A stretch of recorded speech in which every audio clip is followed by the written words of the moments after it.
Noise Radio. Powered by the Connecticut School of Broadcasting. All Noise Radio is an internet radio station that's fully produced by graduates of the Connecticut School of Broadcasting. From modern rock to old school hip hop, country to classical, news, talk, sports, and more. It's the noise you can't ignore. Log on to allnoiseradio.com. Fire up the station. Find out more about your favorite jocks. Get the latest CSB news and more. Plus, you can take All Noise Radio with you on the go for free. Just download the Live 365 app to your iPhone, iPod Touch, or BlackBerry and search All Noise Radio. Check out tomorrow's broadcasters today at allnoiseradio.com. Powered by the Connecticut School of Broadcasting. Sit back down and shut your trap. It's time for Keeping It Sports with M3, right here on All Noise Radio. Are you ready? Are you ready? Well, I'll need some beer. Are you ready? You have to ask me nicely. Come on now, don't be bashful. Are you ready? Are you ready for Place for the best sports talk and news surrounding each league. I can prove it with my usual flawless logic. Hey man, this time we'll do it my way. What's your name again? And now, here's your host, M3, Mike Rosansky. Coming to you from Cherry Hill, New Jersey. It's time for Keeping It Sports with M3, powered by the Connecticut School of Broadcasting. Good afternoon, everyone. Hope everything's going well for you here on this Monday, the 30th day of September, the last day of the month. How's it going out there? Hope you're all having a great day, a joyous day, enjoying whatever you may be doing right now because, hey, it's finally upon us. What I consider one of the best 2 times of the year, at least on a sports side of things, because as the podcast is called, Keeping It Sports with M3, and that's what we're all about here. You know, I mentioned 2 times a year that I really love. One being March Madness, because you have the NCAA tournament going on. You have the baseball season just getting underway and NFL free agency that then leads us into the beginning of the NBA playoffs. Well, this is the other of the 2 times I really love. Probably the one I like more so because you're in the midst of the NFL season, number one.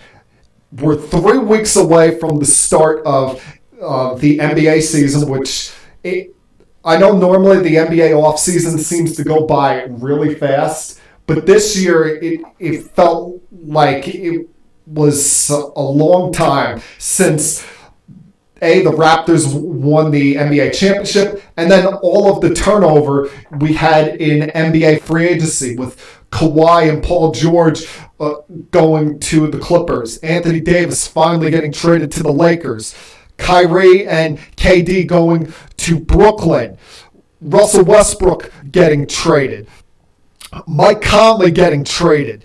No, move after move, and that all got done within the first week or so of July.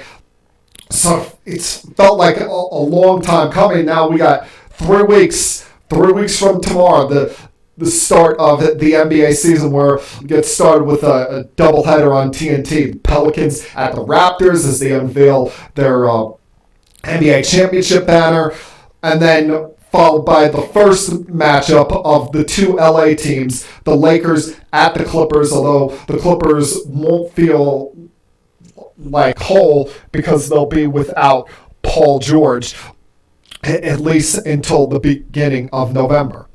You also have this week the start of the NHL season, which, what? That kind of just jumped upon me. And even though I'm a hockey fan, I consider probably amongst the 4 major sports number 4 there. See, they always say that, when parents have kids, there's always the favorite kid, and then there's the kid that, while you love him, he's ranked. He's in the back half of the class, and that's what the NHL is to me. I love watching hockey. It's awesome, especially the playoff hockey, but it's fourth amongst my TV viewings when it comes to professional sports. But it gets underway this week. The Rangers open up on Thursday night. The Devils and Islanders open up on Friday. All three local teams beginning at home. The opening night of the season is on Wednesday. So, I'm sure every hockey fan out there is looking forward to the beginning of their season and hoping that they can go on that Cinderella run that the St. Louis Blues went on last year. Maybe not going as far as, we suck for the first half of the season, and then from January 1st on, we're the best team in the NHL. But everyone is hoping for that moment in the middle of June when their team is holding up Lord Stanley's Cup. And then, of course, there's my favorite part of this month. I mentioned before, sports, it's like kids to me. You have your favorite child that you rank. Well, of the four sports, I would definitely say that baseball is my favorite child amongst the four. Baseball, NFL and NBA kind of a toss-up, a tie, depending on how I'm feeling about the Jets at any given moment. And then the NHL. And this is, finally it's upon us. The moment we've been waiting for months with the baseball postseason getting started. It starts up tomorrow night with the National League wildcard game as the Brewers go up against the Nationals. Wednesday night, the Rays go play the Oakland A's in the American League wildcard game before the NLDSs begin on Thursday. The ALDSs begin on Friday. I would say my only disappointment here is that we had no chaos along the way. We didn't have a situation where you're looking at ties at the end of the season, and we have all these tiebreaker games coming into Monday. Because, this time last week, I thought there was a great chance that we were going to have some kind of chaos in the American League wild card, with the A's a half game ahead of the Rays and the Indians a half game behind Tampa Bay. But unfortunately, the Cleveland Indians spoiled all those plans by losing 2 out of 3 to the White Sox, and then needing a miracle against the Nationals with some help by the Blue Jays against the Rays over the weekend. Fortunately, that didn't happen. Unless the Yankees were involved in it, I've always wanted some kind of chaos to come loose when it comes to these wild cards. I've always wanted something where, you have 3 or 4 teams tied for one spot. Last year we came the closest to some form of chaos when you had the Cubs and Brewers tied for the NL Central, and the Dodgers and Rockies tied for the NL West. Problem there is the losers of those tiebreaker games were still going to get to play in the NL wildcard game. So it wasn't one of these, true do-or-die scenarios where you had 3 teams for one spot or 4 teams for the 2 wild card spots. They would still, even if they lost the division tiebreaker games, still get to play the next day. That only disappointment there. And hopefully somewhere down the line, somewhere in the future, we will get that kind of craziness, that kind of kookiness.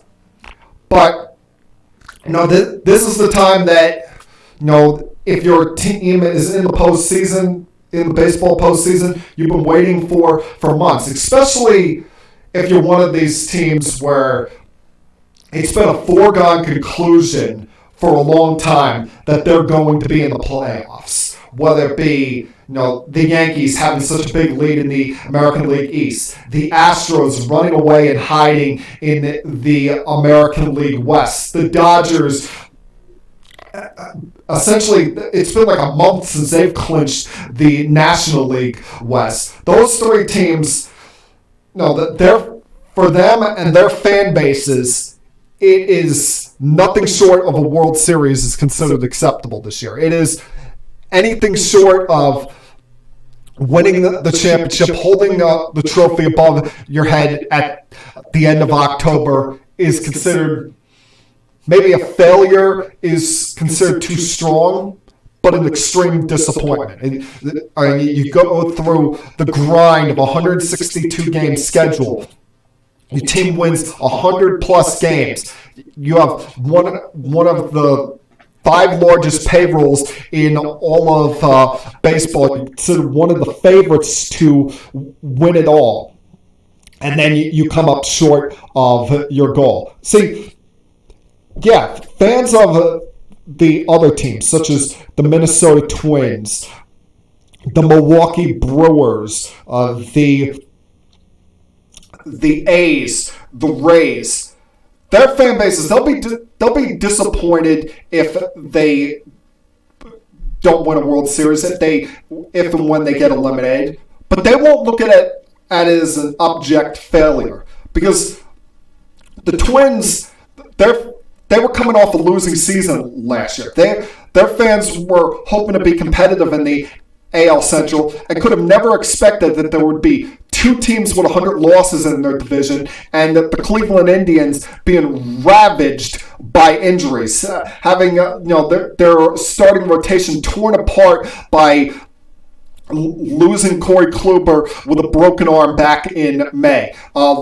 Unfortunately, losing Carrasco for 3 months as he went and battled leukemia before coming back as a reliever at the end of August into September. The Milwaukee Brewers, who had so much chaos with their pitching staff to the point where they used 25 different pitchers in the month of September alone. It was an opener situation every night, and they were still able to grind through the month and overcome losing their MVP candidate in Christian Yelich to go at one point 18-2 in a 20-game stretch and race past the Cubs for a playoff spot. The A's, who always seemed like this little engine that could kind of team. The Tampa Rays, who, they lost 2 members of their starting rotation during the regular season to injuries for a couple months, but still managed to stay afloat. If or when those teams get eliminated, their fans are going to be disappointed, whatever fan base the Rays may have, but they're not going to look at it as an abject failure. The Yankees, it's all about winning a World Series if you're a Yankee fan, especially coming off of losing the division series to the Red Sox last year.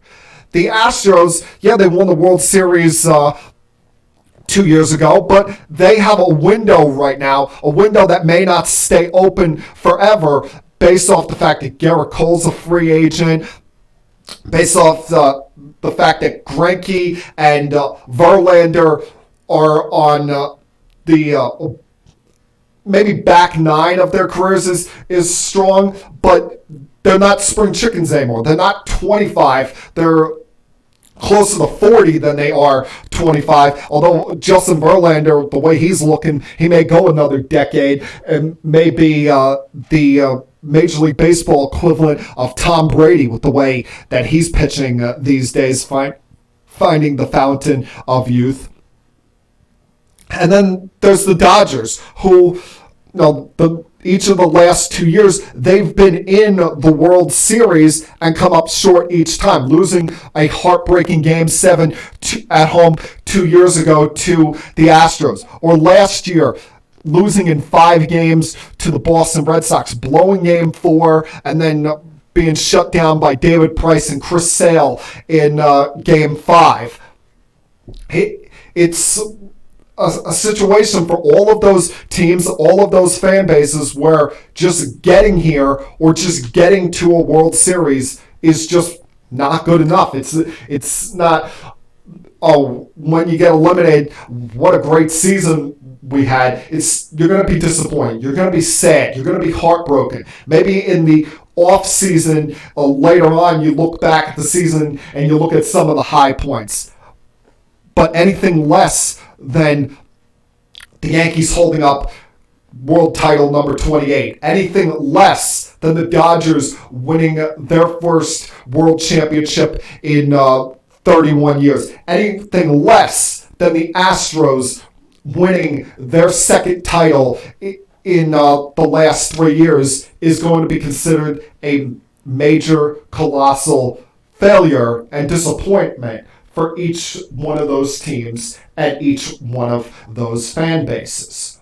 The only team outside of those three that I mentioned that could probably say or make an argument that they should be considered amongst that, extreme disappointment, extreme failure, is the Washington Nationals. See, there's no pressure on the Atlanta Braves right now. The Atlanta Braves are kind of that team. They're that team no one's talking about in the National League because everyone looks at them with all the young players, all the young pitchers, and say, oh, they got a window here. They got a lot of time ahead of them.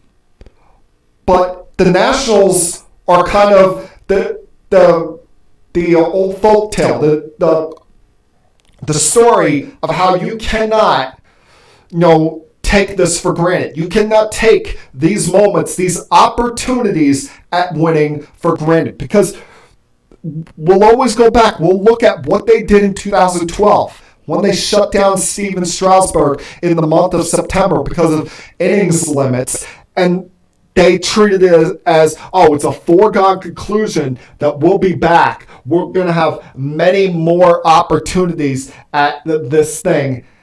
And look what's happened. They missed the postseason in 2013. They get there in 14 and have another heartbreaking elimination. Miss it in 15.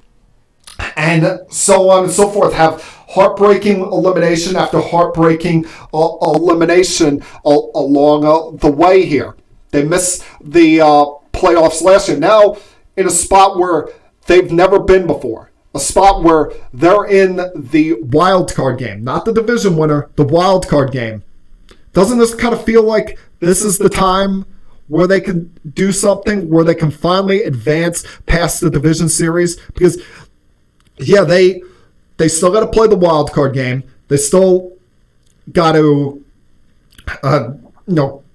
get to playing the Dodgers on Thursday. But all the talk has been about the Dodgers, and are they going to go to their third World Series in a row? There's not, that same kind of pressure this year, at least publicly, on the Washington Nationals as there is on the Dodgers. The Washington Nationals, they get past the Brewers tomorrow night and have a pretty good chance to do so with Scherzer on the mound. They go into that series as somewhat of an underdog, even though you'd still have Steven Strasburg and Patrick Corbin pitching games 1 and 2, as long as you don't use them in relief tomorrow night. You still got Rendon. You still got Soto. You still got, you look around at this roster, Robles, so many young players on this team. There's not the shadow of Bryce Harper and the pressure that always mounts on him hanging over this franchise for the first time in a long time. So if there was ever a time for them to do something in a postseason, maybe now's the time, especially when you look at some of the struggles the Dodgers have had going down the stretch. Outside of Saturday night, Rio has not pitched well the last 8-9 starts of the season. Going back to that Friday night against the Yankees at Dodger Stadium.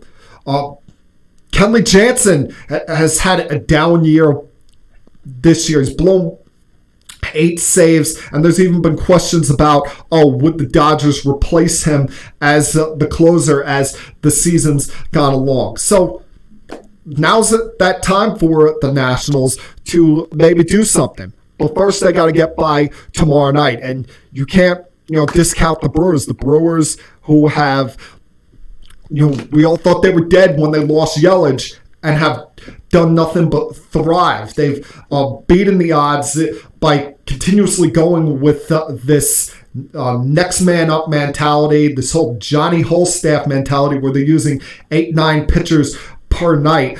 because starting pitching has not been their strength over these last couple of years, especially this year. And as all of you will know, I'm a big Yankee fan. I love the Yankees. Favorite team amongst the teams I root for. But here's my message to Yankee fans everywhere, all right? Because I've heard so much talk over the last couple of weeks about how, what are the Yankees going to do against the Astros? Fans have been already talking about how do we match up against Verlander and Cole? How do we deal with them having Zach Greinke as a number 3 starter? Well, hold on. Time out here. You have to get there first. And I'm not saying they won't. I'm confident that they will. But let's not forget one thing.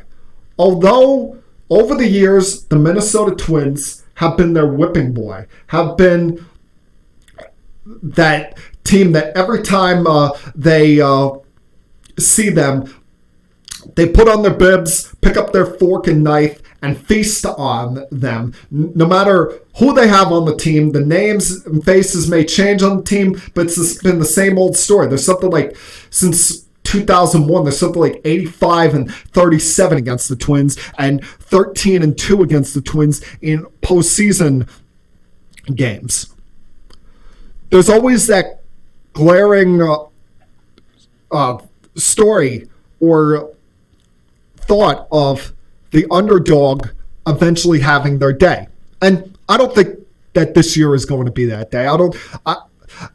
The Twins have maybe one pitcher that concerns me, Barrios. But they hit 307 home runs this year, a new major league record. Congratulations to them on that.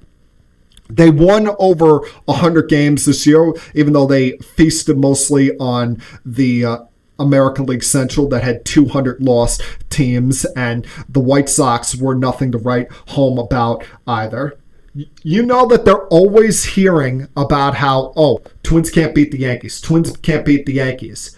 That's got to be a rallying cry for them. That's got to be a motivational factor for them and their fans out there in Minnesota to finally conquer this demon that's been over them. So I'm not saying that that's going to happen. I'm not saying that the Twins are going to beat the Yankees, because I don't think it's going to happen. In fact, I'll make a prediction right now. I think the Yankees will beat the Twins in 4 games. The Twins will win Game 3 at home, but lose in 4 games to the Yankees.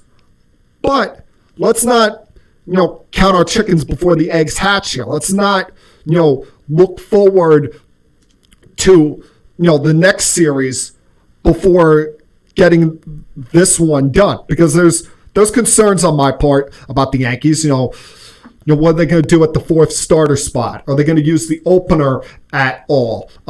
Who's going to be in the lineup? Like, isn't Encarnacion going to be ready? Do they even go with Luke Voigt on the postseason roster after the struggles that he's had to close out this season? So there's a lot of things that concern me coming down the stretch here. So take this one game at a time, one series at a time. Before you concern yourself about a possible ALCS matchup, worry yourself about the Twins first and getting by that series before we think about a possible rematch in the ALCS against the Astros. I'm confident that the Yankees can get it done this year, finally win their 28th championship, but I'm not taking anything for granted. I'm not treating this as a foregone conclusion that we're going to see Yankees-Astros and treating this like they've done or accomplished anything yet. Got to get through the first round before you can have that potential rematch. All right, a lot to get to today. I'll get to the Mets a little bit later on, and the end of their season. Look at some of these managerial changes that have happened here, and potential managers that could be taking up those spots, as well as go through the NFL schedule. The continued good play by Daniel Jones, Gardner Minshew. a couple ridiculous things by referees done over the weekend. And hey, we knew it was going to happen eventually. And it finally happened this morning as far as the NFL saying enough is enough. We're not putting up with this crap anymore. So a lot to get to over the next about 40 minutes or so here. So sit back, relax, and continue keeping it sports with M3.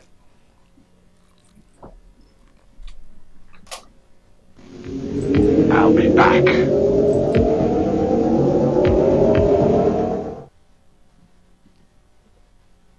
You know, our jobs occupy more than half our waking hours. Shouldn't we be doing something we love? Call Connecticut School of Broadcasting at 1-800-TV-RADIO or log on to gocsb.com. Since 1964, Connecticut School of Broadcasting, with a network of 12 campuses from Massachusetts to Miami, has helped place thousands of grads as DJs, sportscasters, entertainment reporters, behind the scenes in audio and video production, every aspect of the broadcast media. Connecticut School of Broadcasting has trained men and women of all ages and backgrounds in a matter of months, not years. Learn by doing from area radio and TV pros. Call 1-800-TV-RADIO or log on to gocsb.com.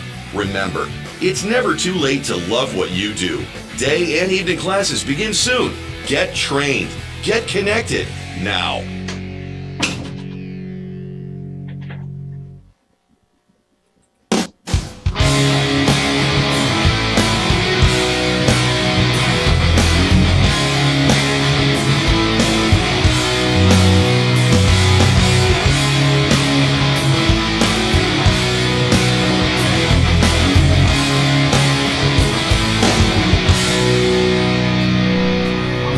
Welcome back to Keeping It Sports with M3. Hope you're all enjoying your Monday afternoon. Remember, if you're watching this live right now, feel free to call in. The number to call in is 856-330-4749. That's 856-330-4749. Be sure to tell your friends about this podcast where you can find it each and every single week. You can find the replay to the live feed on my YouTube channel, Keeping It Sports with M3, as well as the Twitter account at Keeping It Sports, which is where you will also find the link to the podcast version of this in case you don't feel like looking at me for an hour and 10 minutes. You can also find that on our Facebook page, facebook.com/Keeping It Sports with M3. And if at any time you feel like send me any questions, comments, thoughts, opinions, be sure to do so either on the Facebook page or on the Twitter account. And as always, tell your friends about where they can find that each and every single week. Excuse me. Now, being week 4 of the NFL season, the biggest positive I took out of yesterday, the Jets were not playing. They did not lose yesterday. Yeah, week off from having to deal with that nonsense, although it's not sounding good about the likelihood of Sam Darnold playing for the Jets either this week or even the week following. And how could you even blame them not wanting to rush him back? A, based off the medical condition, and B, the fact that that offensive line is a total sieve. But I digress there. So, being the fact that I didn't have to pay attention to that nonsense yesterday, my focus was on a couple of other games, mainly the games that were broadcasted in my area. Since I do not have the DirecTV NFL package, but be that as I may, did get to see a lot of interesting stories yesterday, like Daniel Jones make his first home start for the New York Giants. Wasn't as dominant as his initial performance against the Bucs, and you had to figure that he was going to take a step back, and he's not going to put up over 330 yards and have 4 touchdowns each and every single week. He is a human being, and you figure that being there is tape out on him, that these teams would adjust a little bit. But even with that, he showed a very calm, poised demeanor as he did last week, even with making some mistakes. And that's what being a rookie quarterback is about, making mistakes, learning from them, and having the ability to grow from them. He still went out there and had a very solid performance as they defeated the Washington Redskins 24-3. Now, part of it is the fact that they're playing the Redskins. Redskins have nothing on that team. I mean, you look at that defense. Josh Norman, seemingly every other play is walking off the field with some kind of injury. They're lacking of a true pass rush to get to him. But you have to play who's on the schedule. And these kind of games now, gaining some confidence for the kid, set him up well when he starts playing stiffer competition like the Vikings next week, or 10 days from now when they go up to Foxborough to play the Patriots on Thursday Night Football. But this game wasn't all about Daniel Jones. You had Wayne Gallman, who's in now as your starting running back without Saquon Barkley for at least the next month. He had a strong performance, over 100 all-purpose yards and 2 touchdowns. And the defense for the Giants played a very strong game. Once again, Redskins, without their left tackle, Trent Williams, because he doesn't want to play for them, and without their best receiver / tight end, Jordan Reed, because it sounds like he may retire with all of the injuries and especially concussion issues that he's dealt with over his career. But they took advantage of the Redskins and had a very strong showing yesterday. And Dexter Lawrence had a sack. You had 4 interceptions, 2 by Janoris Jenkins, who you figured after getting torched by Mike Evans multiple times last week, he'd be geared up, ready to go, wanting to have a stronger performance. Jabril Peppers had an interception. No, how funny is that? You're thinking maybe, this could be the Landon Collins revenge game. But the guy that they traded for to replace him turns out to have the stronger game.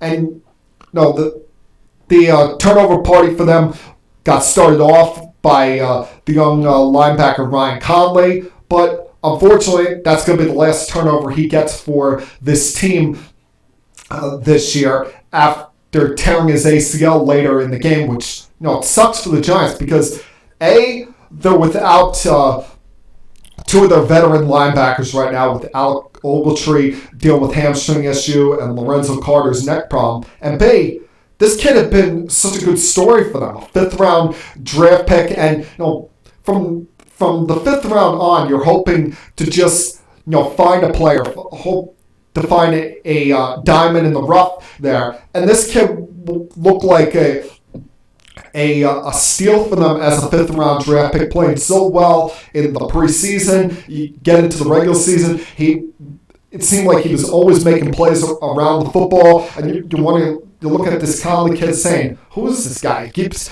making good plays for a solid production. He gets an opportunity to beat the Mike linebacker yesterday, and it all ends in heartbreaking fashion for him on another non-contact injury. So, the only real damper in the Giants' performance yesterday, they took advantage of the fact that the Redskins, either don't have a lot of talent, or some of their weapons, like Adrian Peterson, are looking closer and closer to retirement as the weeks go on. Plus, you take into account they finally put Dwayne Haskins in there after one series in which Case Keenum got picked off by Conley.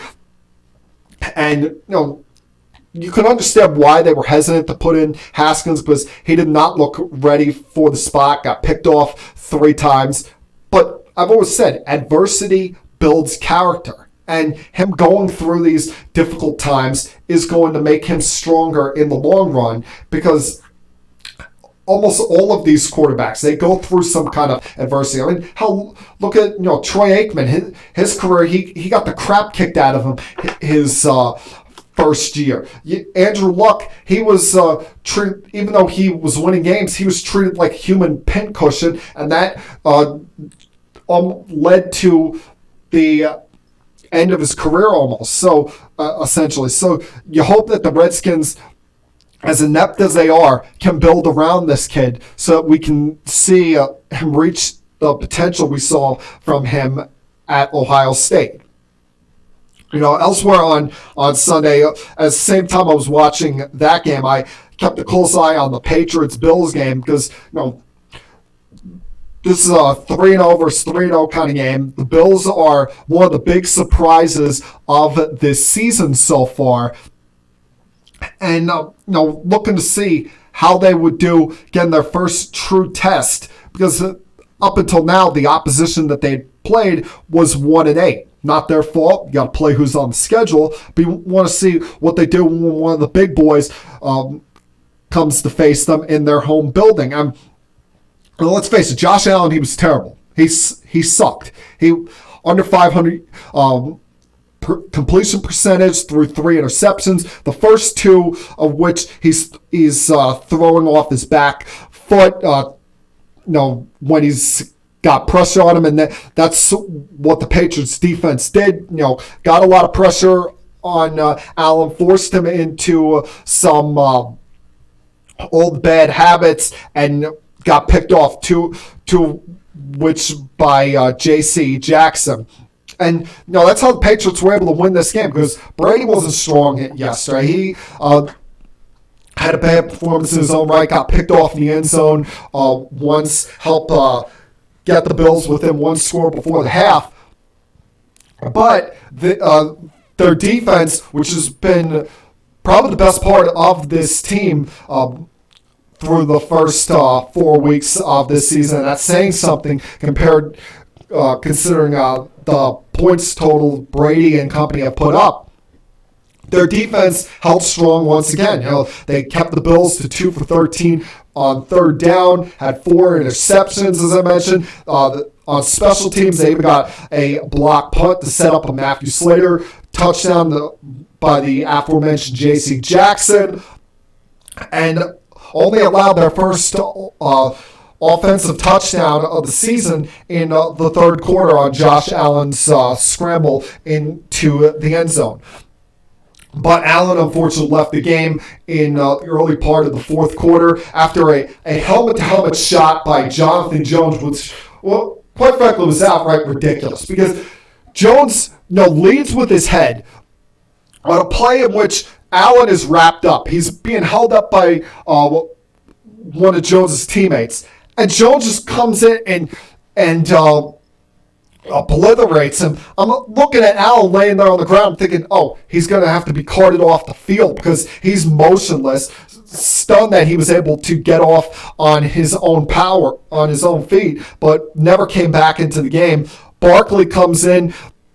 He had a couple of nice drives, but never was able to get him over the hump, including one time where they have 4th and goal, decide to go for it and face. The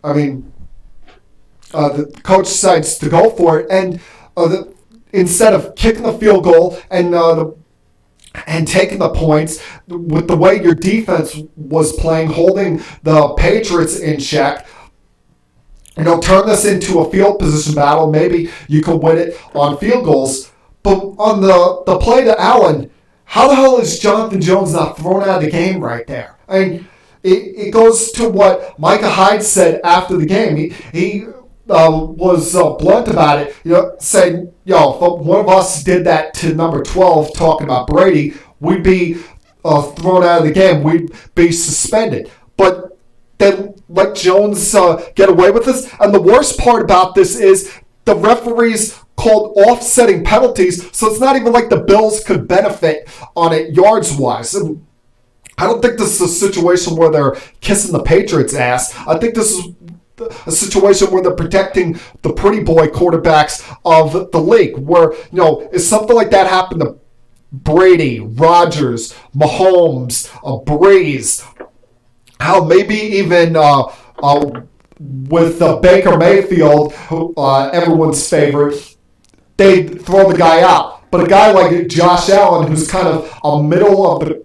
pack quarterback, a rank and file guy right now, a young guy who hasn't proven himself to be a star yet, they're going to let it go and just call a penalty on that. I thought that was outright ridiculous.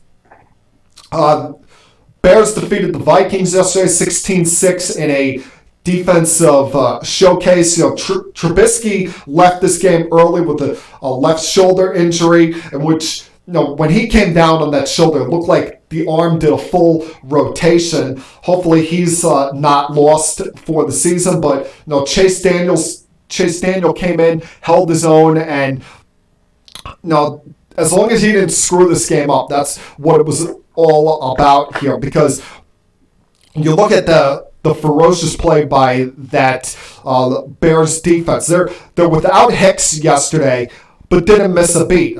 They sacked Cousins 6 times, forced a fumble by Khalil Mack, and kept Dalvin Cook in check, who was leading the league in rushing the first 3 weeks of the season, but held him to 35 yards on 14 carries yesterday. And you can start to sense a little problems in that Vikings locker room with the fact that Adam Thielen is bringing up after the game, we got to be able to throw the ball down the field a little bit more. And, that's the kind of criticism you're going to get there, Kirk, when you're making $28 million.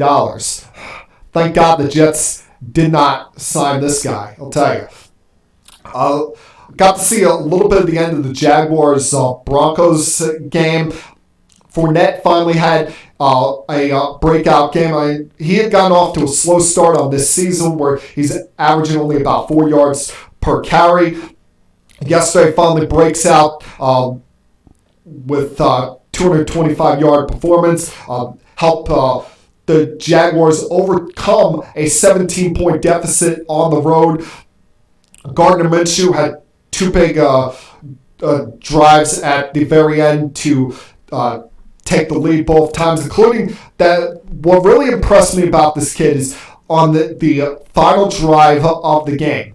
He can barely put any pressure on his right leg, yet he's still gutting it out there, is able to stand tall in the pocket, avoid a couple more hits from Von Miller, and get them down the field, get them in field goal range for the walk-off field goal. And awful way for Denver to begin their season. They're 0-4, and 2 of those losses have been by walk-off field goals at home. And it allows the Jaguars to breathe a little sigh of relief and for one day not think of the nonsense that hangs over their head with Jalen Ramsey's continuing trade requests. Sunday Night Football yesterday seemed to be the day of defensive showcases, because last night the Saints defeated the Cowboys on Sunday Night Football 12-10, and there's obviously still without Drew Brees, so they're not going to ask Teddy Bridgewater to do everything for them. But when they have a defense performance as they did last night, able to hold Zeke Elliott in check, able to get pressure on Dak Prescott to force some missed open receivers down the field, you can live with Lutz making 4 field goals and able to survive and hang on in the dome there. Got some help with Von Bell forcing 2 fumbles, and I like what the Saints did there at the end. The Cowboys, 2 seconds left, they're in a Hail Mary situation there.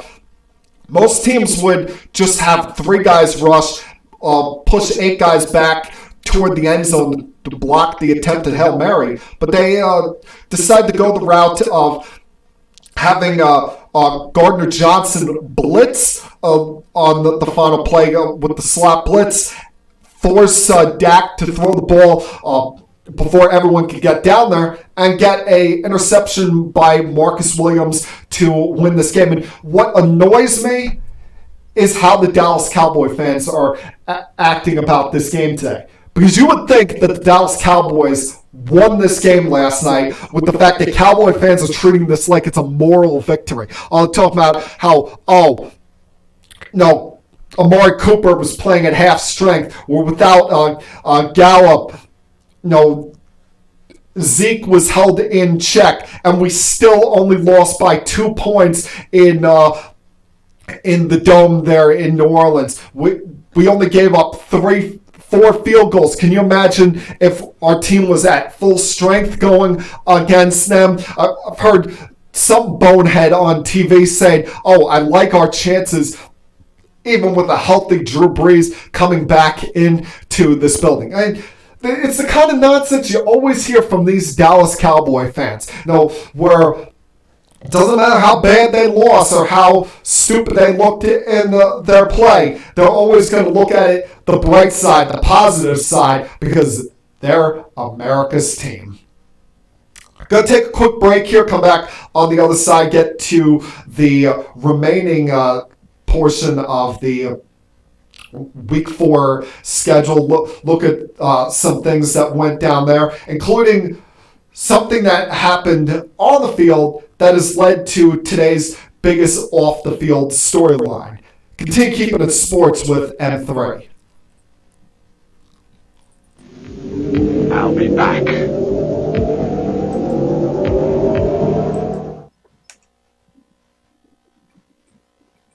It's been 48 years Connecticut School of Broadcasting has helped place thousands of people, just like you, in exciting careers in radio, television, and the new media. At Connecticut School of Broadcasting, our hands-on approach is different. It's designed to have you spend less time in the classroom and more time in the studios. From the first day, you'll work with state-of-the-art equipment. Learn by doing from our team of industry professionals who come from their studios to ours. The best part about it, you'll learn it all in a matter of months, not years. Connecticut School of Broadcasting has a network of 12 campuses from Massachusetts to Miami. Remember, it's never too late to love what you do. So do what I did. Call 1-800-TV-RADIO. Step into the fast-paced world of the broadcast media. Day and evening classes begin soon. Connecticut School of Broadcasting. Get trained and get connected now. Call 1-800-TV-RADIO or log on to GoCSB.com.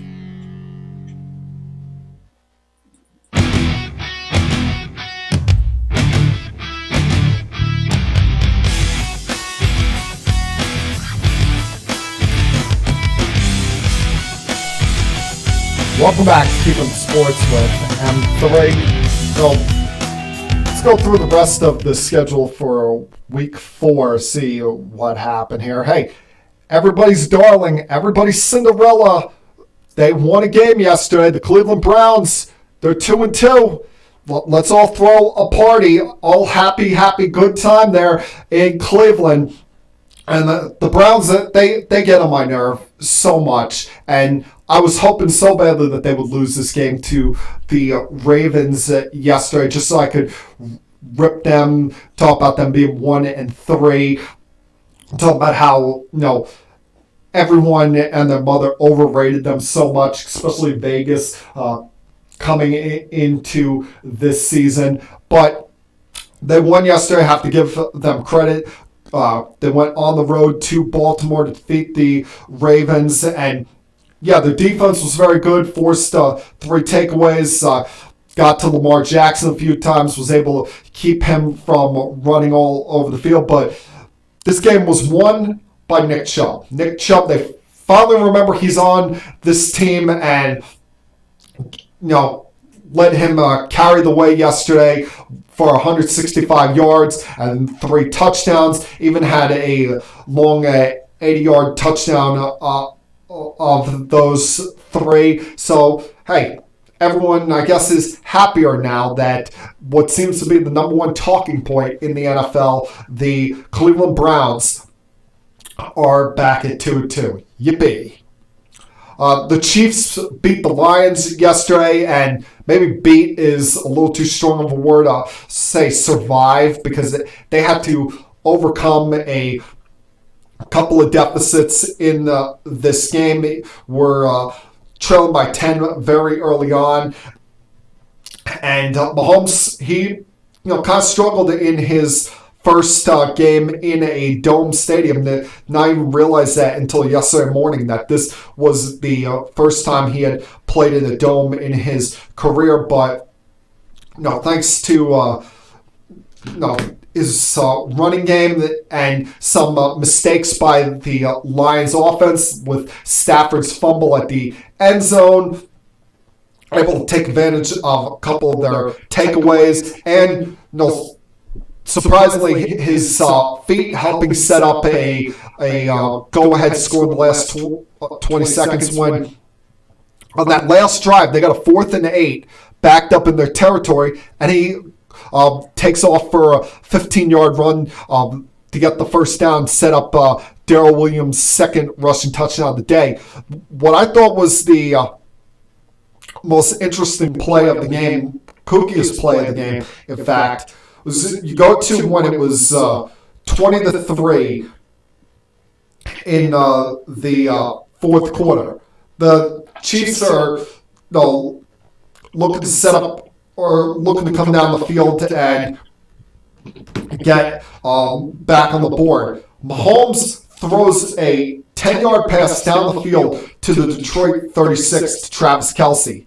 And as he's catching the ball, he laterals it almost volleyball style to LaShawn McCoy to get another couple of yards on the play.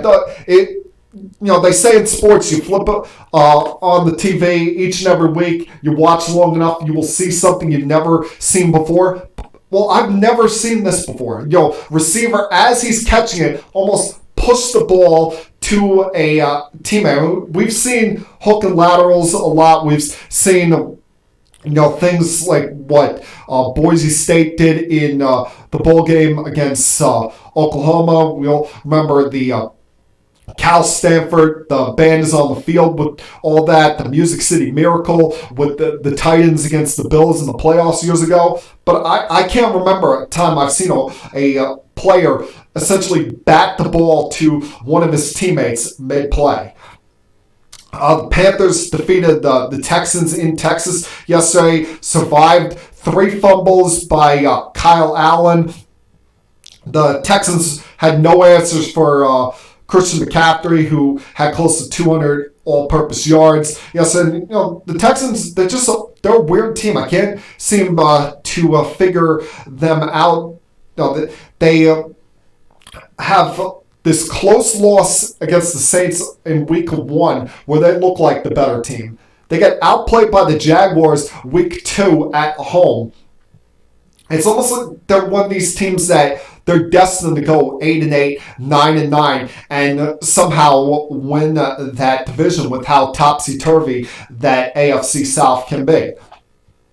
The Raiders defeated the Colts yesterday. The real story of this game is not the Raiders overcoming 11 penalties or Josh Jacobs 2 rushing touchdowns. No, it's Vontaze Burfict. Vontaze Burfict in the second half levels the Colts tight end Jack Doyle.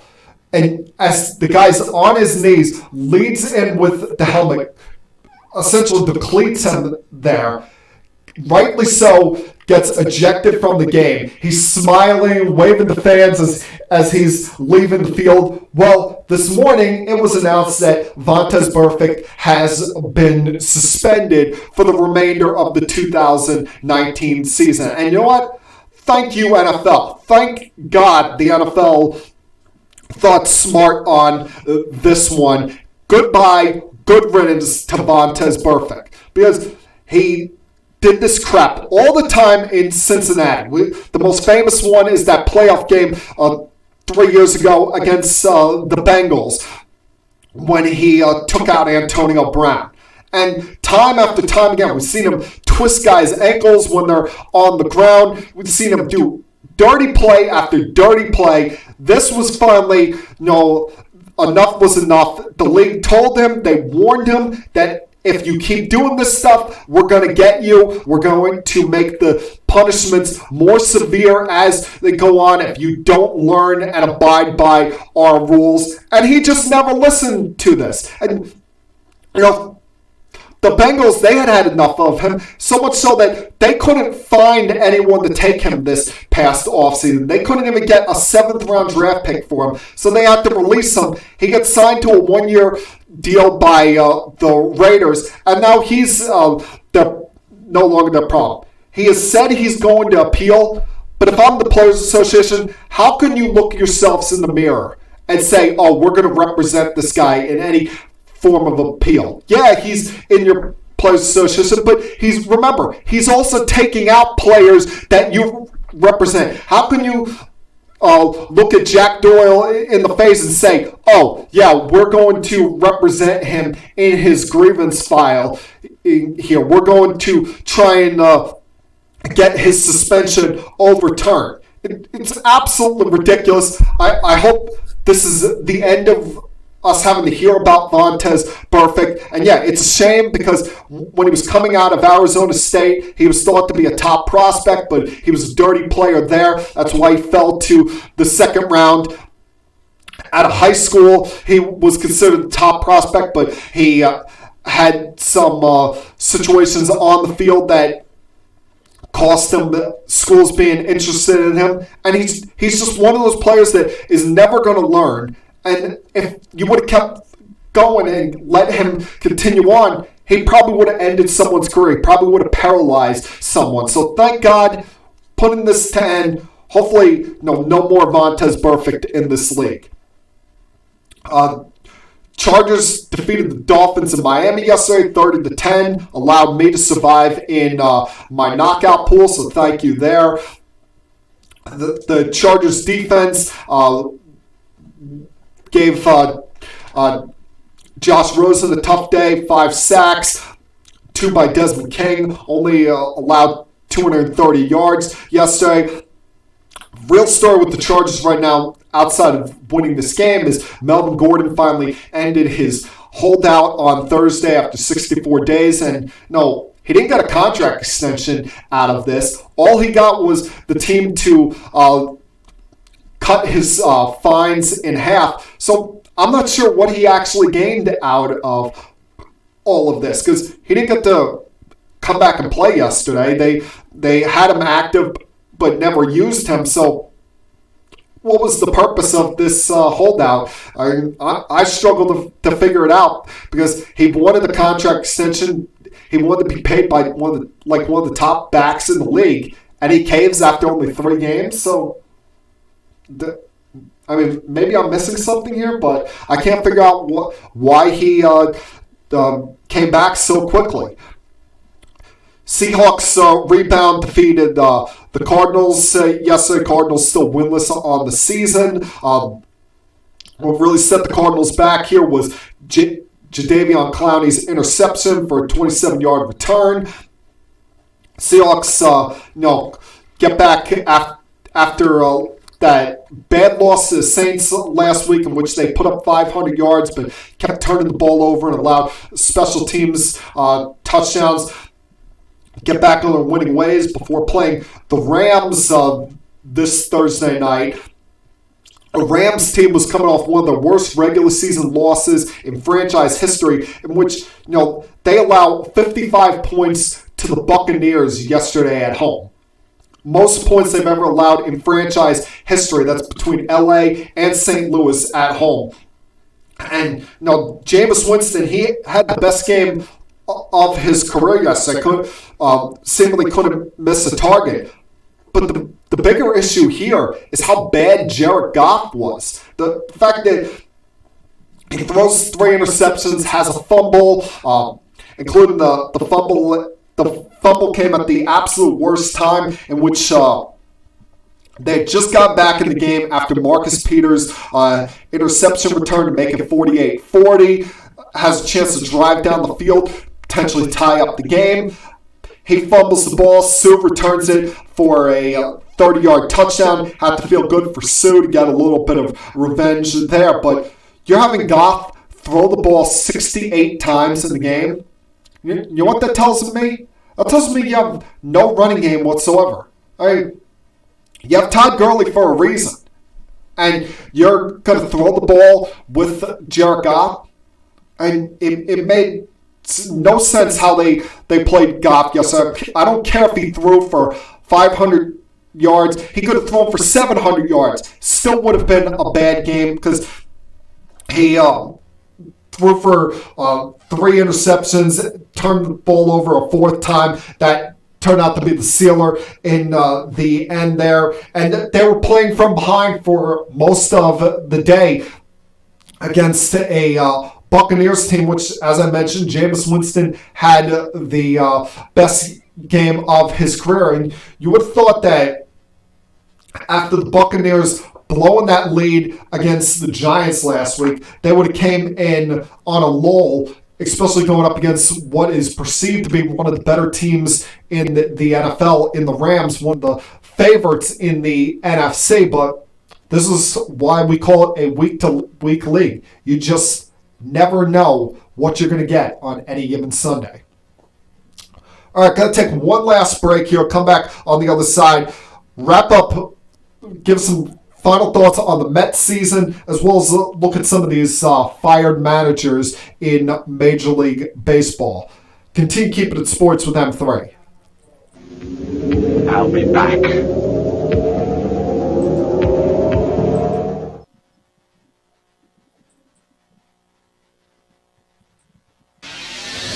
Connecticut School of Broadcasting founder Dick Robinson. You know, the media business has changed a lot since we opened our doors in 1964. Now media content is everywhere. On air, online, on the go. More than ever, companies are looking for people to help drive this new media. At Connecticut School of Broadcasting, you'll get hands-on training on the latest software and equipment in a matter of months, not years. Connecticut School of Broadcasting has placed thousands of grads in broadcast media careers. It's all about versatility. You see, at a radio station, if you also know how to shoot, edit, and post videos, you become a pretty hot commodity. That's the training you get at Connecticut School of Broadcasting. Connecticut School of Broadcasting, with locations up and down the East Coast, from Massachusetts to Miami. Call 1-800-TV-RADIO or log on to gocsb.com. Connecticut School of Broadcasting, the nation's oldest and largest group of broadcast media schools, redefining training in radio, TV, and new media. Get trained. Get connected. 1-800-TV-RADIO.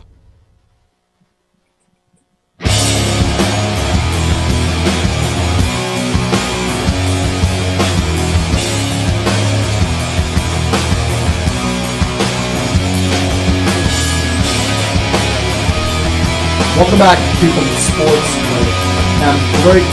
I'm going to close this up here, talking a little bit more baseball, as we had 3 managerial firings yesterday. Actually, 2 yesterday, 1 today, with the Cubs. I don't know if this is much a firing as them announcing what we had all long rumored heard, with them not bringing back Joe Madden. And I guess it was just time to break up the marriage there, because you think about this, up until this year, Joe Madden had made the postseason every year he was in Chicago. In fact, he helped accomplish, say what you want, he helped accomplish what Cub fans have been dreaming for over 100 years. And that's ending the curse of the GOAT, finally winning a World Series title there in 2016. Now, yes, I've long argued that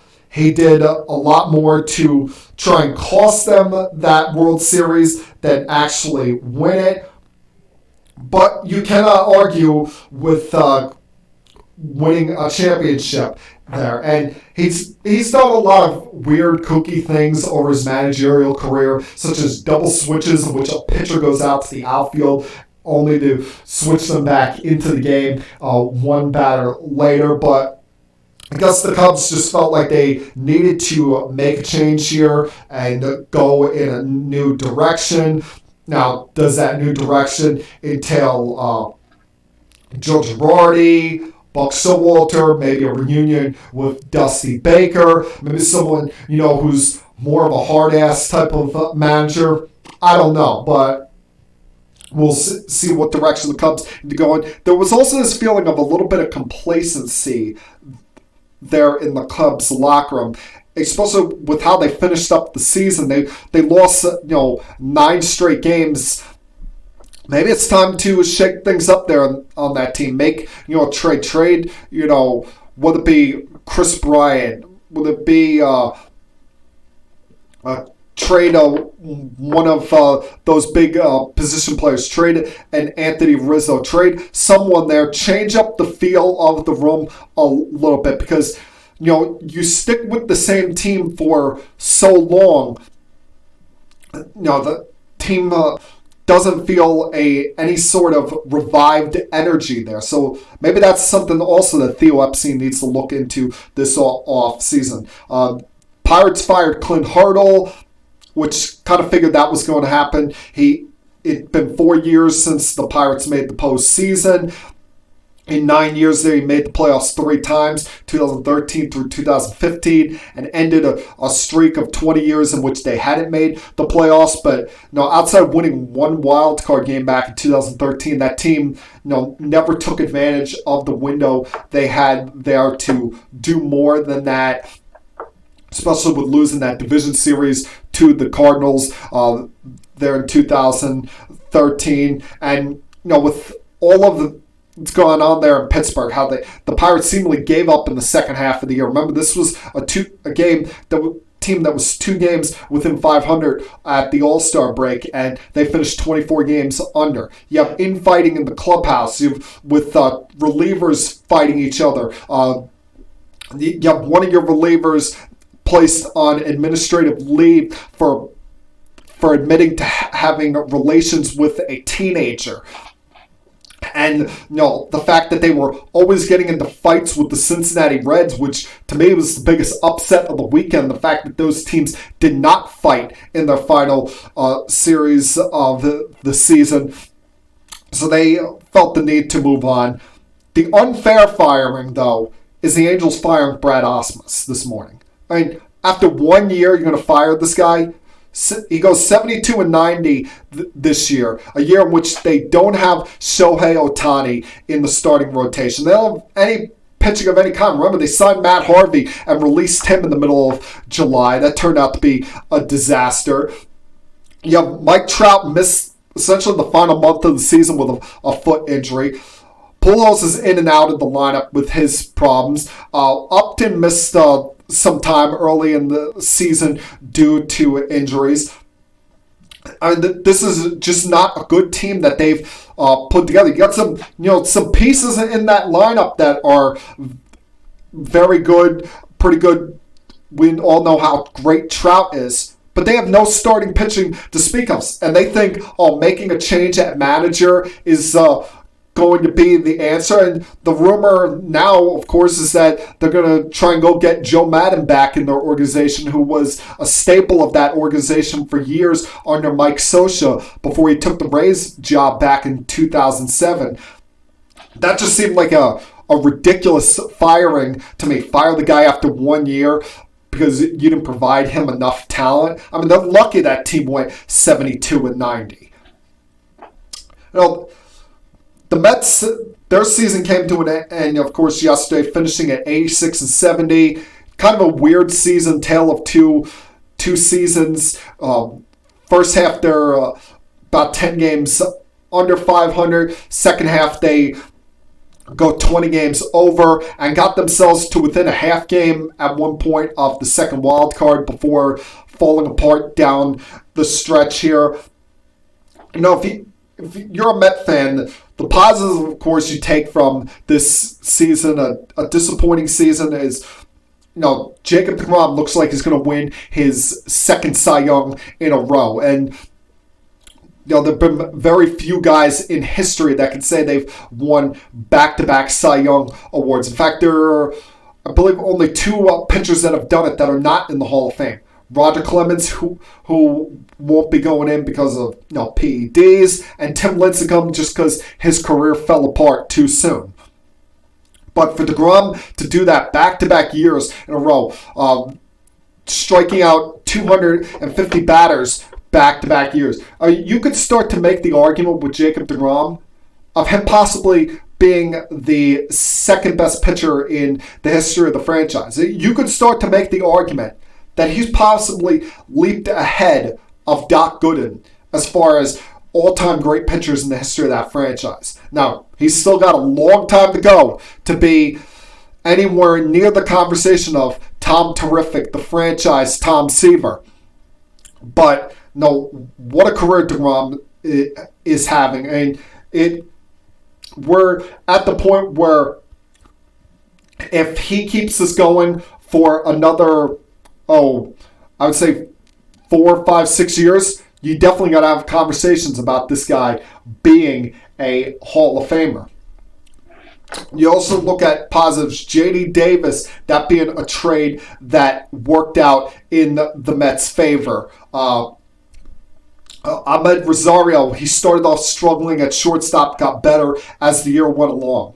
And then, of course, there's Pete Alonso, who broke Aaron Judge's home run record over the weekend. Congratulations to him with his 53rd home run of the season, and in all likelihood is going to be the National League Rookie of the Year when all is said and done.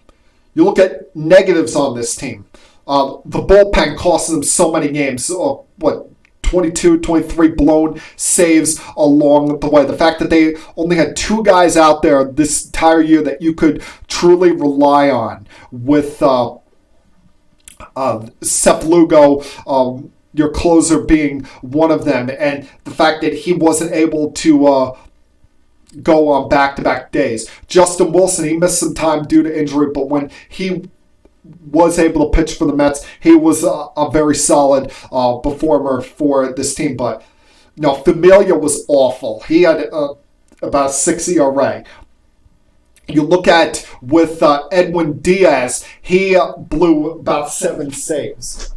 It was just an all-around dumpster fest for that Mets bullpen. A bad year for them all the way around. There's no other way that you could look at this but a disaster of making, and that's something that Brodie Van Wagenen is going to have to look into this off season, improving that bullpen, whether it be free agent signings, although it doesn't look too appetizing in the free agent market, or making trades. Taking someone like a Dom Smith, who he had his moment of the year yesterday with the 3-run walk-off homer in the 11th inning to end this season. He's a guy that, he tried hard, gave it a good effort for them out in the outfield, but he's not an outfielder long term. He's a first baseman. Got to put him in a position of strength, and he's obviously not going to play first base with Alonso being one of your stars and showing the improvements he's made at first base, unless all of a sudden we wake up tomorrow and the DH is installed in the National League a year early, 2021. It's coming. Unless that happens, you really have no place to have both of these guys on the roster. So maybe you find that team. You find that team that is in a rebuild scenario, or that team that is in the need of a first baseman, and you make a trade of trading him there and try to bring back a solid relief pitcher in return, a young hard thrower that you can put out there in your bullpen. That's kind of things you look at doing if you're Van Wagenen. Also, I've mentioned before, Seth Lugo, as good as he's been in the closer's role, he wants to be a starting pitcher. So maybe, you trade Noah Syndergaard, who outside of yesterday was a mess coming down the stretch. One of the big reasons why this team did not make the postseason, I think he had 4 straight starts of 5 innings, 4 earned runs. And the nerve of this guy, it was always an issue with this guy, whether it be complaining about who was going to catch him, issues with the manager, when he dealt with injuries over his career, saying, I know my body, I don't need to go take an an MRI. There's always some kind of drama with Noah Syndergaard where it feels like he cares more about his being Thor or off the field stuff than being a potential top of the rotation pitcher. So while there are teams out there that still think high of him, I would try and trade him and get the best possible package you can.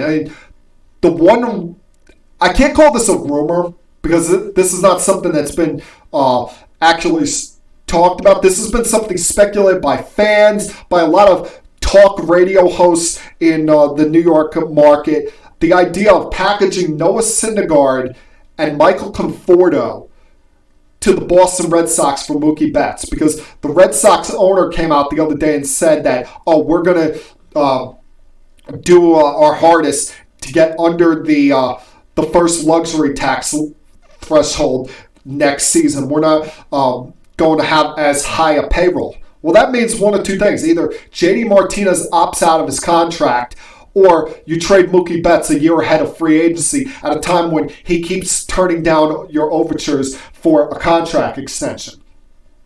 And if you're already talking about giving Rafael Devers a contract extension, that means you got to move somebody. So, with the fact that Betts doesn't seem like he's long-term for Boston, if you're the Mets, you trade them two pieces that they could use.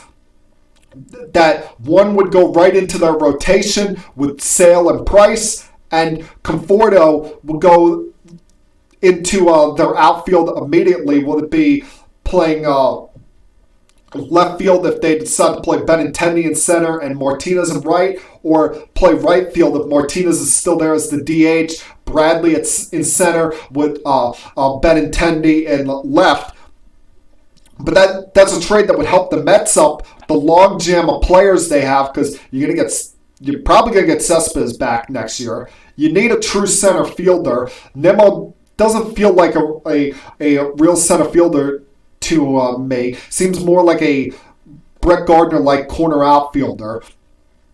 You can put Betts in center field, and then you have Nimmo and J.D. Davis platoon there in left field, and Mookie Betts is your leadoff hitter. You put McNeil there at third base with Todd Frazier leaving as a free agent.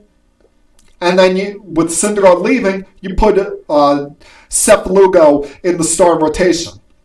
But before any of that is done, the number one decision the Mets have to make this offseason is the manager. And sitting here at 4:36 in the afternoon on a Monday afternoon, I'm surprised we have not heard any word yet about the future of Mickey Callaway, of whether he's going to get fired or whether they're going to keep him on for another year.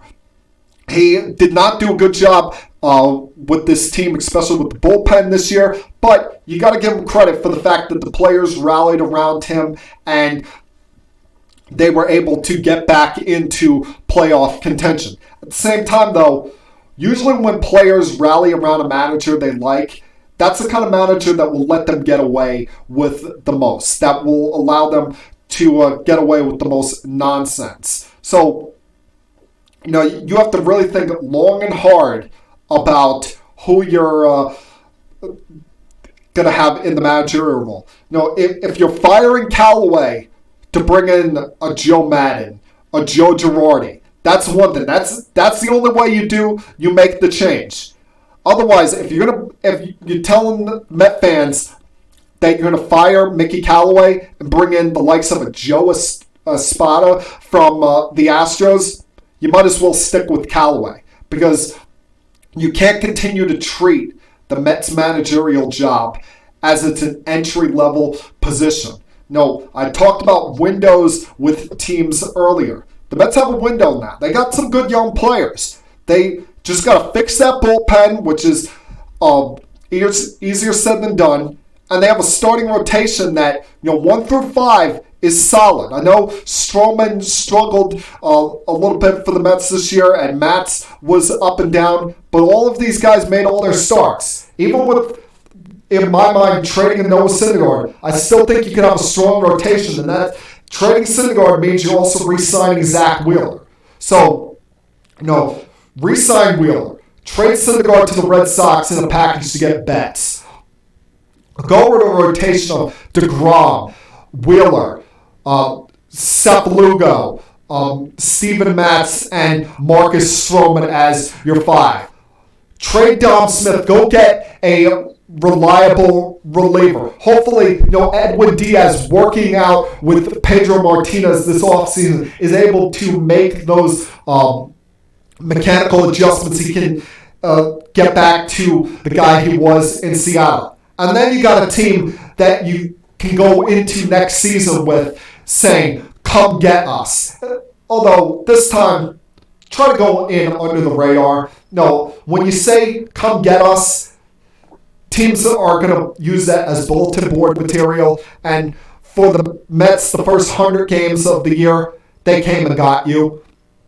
The last 60 was fun, but the Met fans want more than 86 and 76, especially at a time where you got DeGrom in his prime, at a time where you have these 2 breakout stars in McNeil and Alonso. That kind of stuff, it doesn't last forever. So take advantage of this opportunity that you have while the iron's hot. Take advantage of your potential window while it's still open, because as we've seen in all walks of the sports world, these windows can close very, very fast. And that, my friends, was Keeping It Sports with M3 for Monday, September 30th, 2019. Everyone, have a great night, and I'll talk to you guys again same time next week. Peace.